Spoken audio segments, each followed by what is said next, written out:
تاریخ میں آتا ہے کہ خلیفہ وقت کو اپنے بیٹے کی شادی کرنا تھی. اس نے پورے شہر میں انتہائی منفرد اعلان کروایا. اس نے کہا کہ اگر کسی گھر میں قرآن کی حافظہ اور کنواری بیٹی موجود ہے تو وہ آج رات اپنے گھر کی کھڑکی پر ایک شمع روشن کرے گی. اور اس رات پورے شہر کا منظر یہ تھا کہ ہر گھر کی کھڑکی میں ایک شمع روشن تھی. کس قدر حسین منظر ہوگا. لیکن اب فیصلہ کرنا مشکل ہو گیا کہ انتخاب کس کا کیا جائے.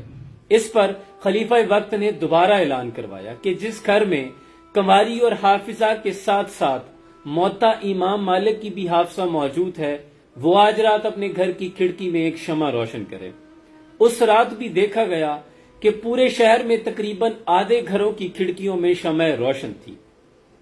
قربان جائیں یہ منظر کتنا دیدنی ہوگا. اور وہ شمع صرف روشنی کی نوید نہیں تھی، وہ اسلام کی ایک صبح روشن کی نوید سنا رہی تھی کہ تمام گھروں میں مسلمانوں کی نوجوان نسل آنے والے بچوں کی تعلیم و تربیت کے لیے بہترین مائیں اور بہترین تعلیم دی جا چکی ہے. ان موم بتیوں کے شعلوں میں لرزتے ہوئے شعلے اسلامی معاشرے کی نوید سنا رہے تھے کہ آنے والا اسلام کا دور کتنا خوبصورت اور حسین ہوگا. ایک بہترین معاشرہ تشکیل پائے گا کیونکہ بہترین مائیں بہترین تعلیم انہیں دی جا چکی ہے. دیکھیں میری بہن، کبھی مسلمان عورتوں کا مقام یہ تھا کہ حضرت شفا بنت عبداللہ رضی اللہ تعالی عنہا اسلام کی پہلی پرائس اینڈ کوالٹی کنٹرول ہوتی ہیں. کبھی ام المومنین حضرت جویریہ رضی اللہ تعالی عنہا آپ اصحاب صفا کو سرجری پڑھایا کرتی ہیں.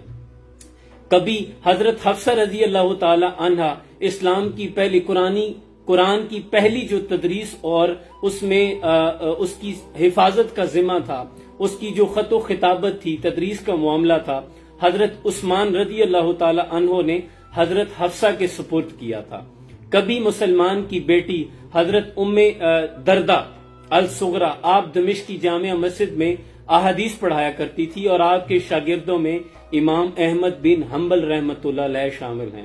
کبھی مسلمان بیٹی کا معیار یہ تھا، لیکن صد افسوس آج اسے مارننگ شوز میں بیٹھ کر صرف ایک ویسٹ کلچر کے بارے میں تعلیم دی جاتی ہے اور ایک مائنڈ سیٹ دیا جاتا ہے کہ عورت کے شانہ بشانہ کھڑے ہو اور اپنے حق کا مطالبہ کرے، لیکن وہ اسلام کی حدود سے باہر نکلنا چاہتی ہے.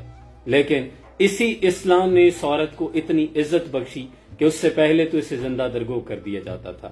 اپنا معیار زمانے سے مختلف بناؤ. تمہارا تعلق تو اس دین سے ہے جس کی بیٹی گڑیا بھی خریدے تو دوپٹہ ساتھ لیتی ہے.